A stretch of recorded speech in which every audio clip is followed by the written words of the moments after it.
তাই ভুলিনি বাংলাদেশ, ভুলের মাসুল দিতে আজ তাই ওদের করবো শেষ। ভোটের অধিকার ছিল না, ভাতের অধিকার ছিল না, ছিল না স্বাধিকার। গুম হয়ে যাওয়া লাশটারও ছিল বাঁচবার অধিকার, গুম হয়ে যাওয়া লাশটারও ছিল বাঁচবার অধিকার। মাঠে ঘাটে একতে প্রান্তরে আওয়াজ চারিদিকে, কিসের জন্য এই নির্মম হত্যাযজ্ঞ? বিচার যে চাই লোকে। স্বৈরাচারের দিন শেষ হয়েছে, আসছে মোদের দিন। দিনে দিনে বহু বাড়িয়াছে রাষ্ট্র দিতে হইবে ঋণ। সে আবু বকর আবুর রক্তের ঋণ, আবু বকর আবুর আবশ্যিক ঋণ, আবু বকর আবুর রক্তের ঋণ পরিশোধ করার জন্য শহীদ প্রেসিডেন্ট শহীদ আবু বকর আবুর ৬০ মৃত্যু বার্ষিকী উপলক্ষে কেশবপুর উপজেলা বিএনপি এবং পৌর বিএনপি কর্তৃক আয়োজিত আজকের এই স্মরণ সভায় উপস্থিত আছেন উপজেলা বিএনপির সম্মানিত সভাপতি, ২ যুগের বেশি সময় ধরে বাংলাদেশ জাতীয় আমাদের কেশবপুরের ধারক বাহক, আমাদের রাজনৈতিক অভিভাবক আবুল হোসেন আজাদ আজকের অনুষ্ঠানে সভাপতিত্ব করছেন।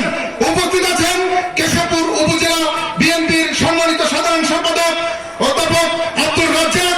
উপস্থিত আছেন পৌর বিএনপির সম্মানিত সভাপতি, বারবার নির্বাচিত জনতার বারবার নির্বাচিত মেয়র, বর্তমান জনতার মেয়র আব্দুল সামাদ বিশ্বাস। উপস্থিত আছেন পৌর বিএনপির সাধারণ সম্পাদক শেখ শহীদুল ইসলাম। উপস্থিত আছেন উপজেলা বিএনপির সাংগঠনিক সম্পাদক আলমগীর হোসেন। উপস্থিত আছেন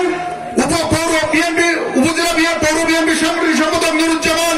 উপস্থিত আছেন উপজেলা বিএনপির সাবেক যুগ্ম আহ্বায়ক ৬ নম্বর সদর ইউনিয়নের থেকে নির্বাচিত জনপ্রিয় চেয়ারম্যান আলাউদ্দিন আলা। উপস্থিত আছেন সাবেক ছাত্রনেতা কেশবপুর উপজেলা বিএনপির যুগ্ম আহ্বায়ক মাসুদুজ্জামান মাসুদ। উপস্থিত আছেন সাবেক উপজেলা বিএনপির যুগ্ম আহ্বায়ক সাবেক সেক্রেটারি জেনারেল ইসলাম সহ 11টি ইউনিয়ন, 9টা ওয়ার্ড, বীরকপলিয়া, ভবদহ, কপোতাক্ষ জনপদের মানুষ সবাইকে আমার প্রাণ প্রিয় সংগঠন বাংলাদেশ জাতীয়তাবাদী দলের পক্ষ থেকে জানাই রক্তিম শুভেচ্ছা এবং বিপ্লবী অভিনন্দন। সম্মানিত সমাবেশ, শহীদ আবু বকর আবু কেমন লোক ছিলেন, শহীদ আবু বকর আবুর কোন আদর্শের ধারক বাহক ছিলেন, নতুন করে আপনাদেরকে চেনানোর কিছু নাই। শহীদ আবু বকর আবুকে আপনারা সবাই চেনেন। স্বৈরাচারের দোসররা এবং স্বৈরাচাররা মিলেমিশে শহীদ এই জনপ্রিয় ব্যক্তিটাকে আমাদের মাঝ থেকে কেড়ে নিয়েছেন। আমরা এই নির্মম হত্যার বিচার চাই।